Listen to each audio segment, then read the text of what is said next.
and we are overtaxing.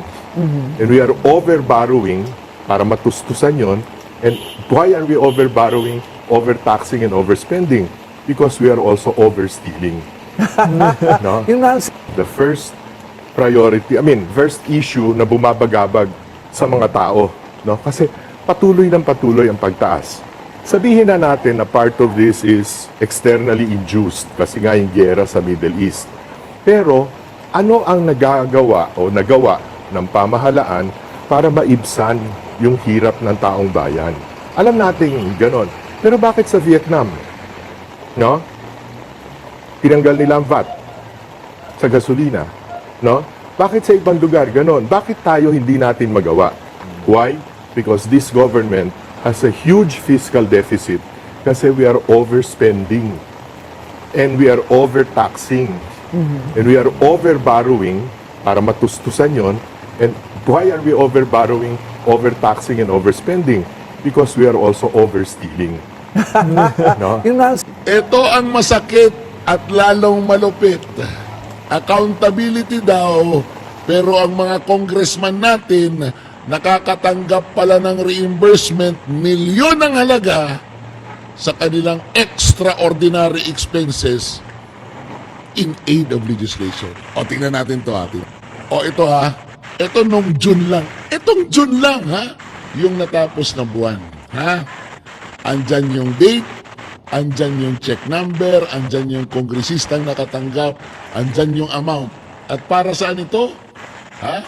Reimbursement for extraordinary and miscellaneous expenses incurred in aid of legislation. Oh! Bakit kayo nagkaroon ng reimbursement? May ginastos ba kayo? Sarili niyong pera tapos ni-reimburse kayo? Ha? Tingnan niyo yung kay Honorable Jude Asidre. 40 million! Itong June lang. Aba, tingog party list, di rin ba kamoy ni mapapagaw? Bangin mawarayang kamoy ni tingog? Talaga na 40 million. Merit na.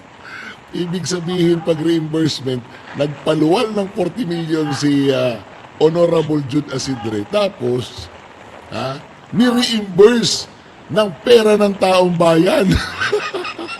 Saan kumuha si Jude Asidre ng 40 million? O, tingnan natin to ha. Ito yung March. Ha? Tingnan nyo. Noong March, ayan yung date, ayan check number, ayan yung pangalan ng congressman, ayan yung amount. Noong March, nagkaroon din ng reimbursement si Honorable Jude Asidre. Ayan, ayan. 20 million. Kailan yan? Noong March 10. Ha? Di ba? Kita nyo? Pero noong March 11, meron pa rin siyang reimbursement. O, ayan o, ayan o, ayan o. Oh, 20 million. Alak. Mapapagaw ang tigog. That is already 30 million ha. Magkaibang date, magkaibang check number ha. Oh, ngayon, meron pa rin dito. Oh, saan? Nasaan na? Oh, meron pa ritong isa ha. Oo, na kay ano rin. Kay Jude Asidre din. Oh. Ayan yung isa. Oh. March 12 naman. So March 10, 11, 12. 10 million uli. Oh. Mapapagaw ka mo hini. So 20 plus 20 plus 10. 50 milyones. Mga babay baby.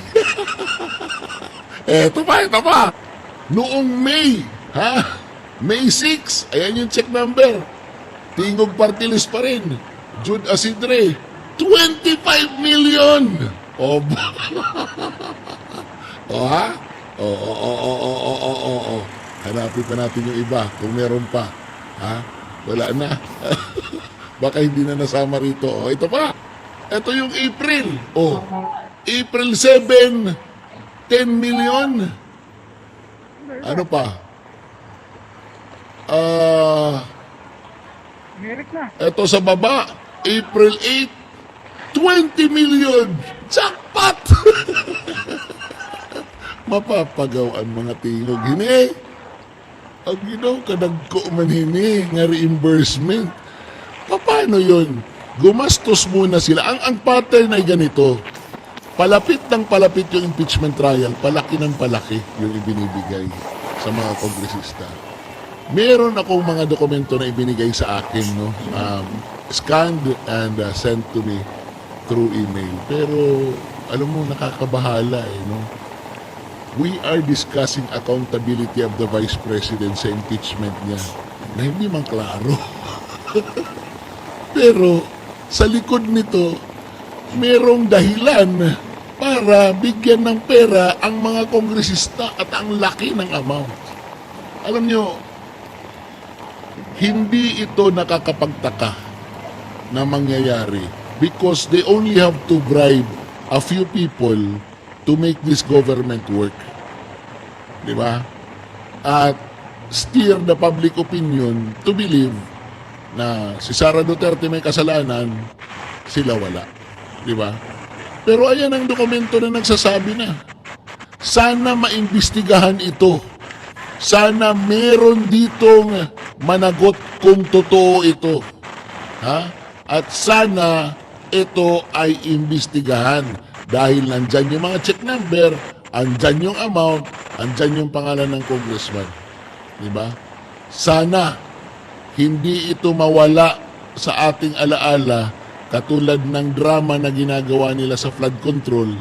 Nakakasuhan ko si Martin Romualdez pero hanggang ngayon drama pa rin na naniniwala ako kasama yung peanut gallery dyan sa dramang yan. Sayang ang bayot. The first first issue na bumabagabag sa mga tao, no? Kasi patuloy ang pagtaas. Sabihin na natin na part of this is externally induced kasi nga yung giyera sa Middle East. Pero ano ang nagawa ng pamahalaan para maibsan yung hirap ng taong bayan? Alam natin ganon. Pero bakit sa Vietnam? No? Tinanggal nila ang VAT sa gasolina. No? Bakit sa ibang lugar ganon? Bakit tayo hindi natin magawa? Why? Because this government has a huge fiscal deficit kasi we are overspending and we are overtaxing and we are overborrowing para matustusan yon. And why are we overborrowing, overtaxing and overspending? Because we are also overstealing. No? Yung nga